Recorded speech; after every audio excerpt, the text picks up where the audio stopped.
Kasaragod operation തൂഫാന്റെ ഭാഗമായി നടന്ന മയക്കുമരുന്ന് വേട്ടയിൽ ഒരാൾ കൂടി പിടിയിൽ.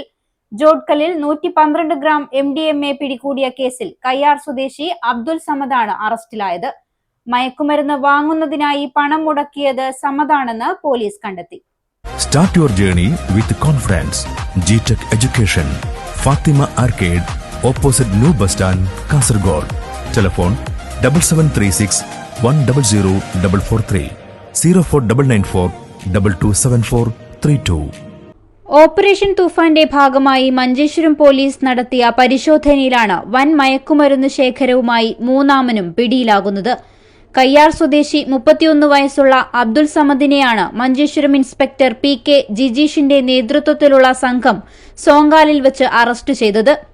അബ്ദുൽ സമദാണ് MDMA കൊണ്ടുവരാൻ ആവശ്യമായ പണം നൽകിയതെന്ന് പോലീസ് വ്യക്തമാക്കി. വ്യാഴാഴ്ച രാവിലെ 8:30യോടെ ജോഡ്കൽ ആദർശ് നഗറിലെ ഗ്രൌണ്ടിൽ പാർക്ക് ചെയ്തിരുന്ന കാറ് കേന്ദ്രീകരിച്ച് നടത്തിയ അന്വേഷണത്തിലാണ് 112 ഗ്രാം MDMA പോലീസ് പിടികൂടിയത്. പോലീസ് പരിശോധനയ്ക്കിടെ രക്ഷപ്പെടാൻ ശ്രമിച്ച പ്രതികൾ മയക്കുമരുന്ന് പൊതികൾ കാട്ടിലേക്ക് എറിയുകയായിരുന്നു.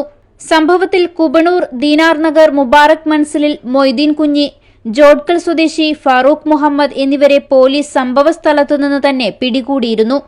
ഇവരെ ചോദ്യം ചെയ്തതോടെയാണ് ലഹരിമരുന്ന് കടത്താൻ പണം നൽകിയ സമദിലേക്ക് അന്വേഷണമെത്തിയത്. കോടതിയിൽ ഹാജരാക്കിയ പ്രതിയെ റിമാൻഡ് ചെയ്തു. News 14 live, Kasaragod.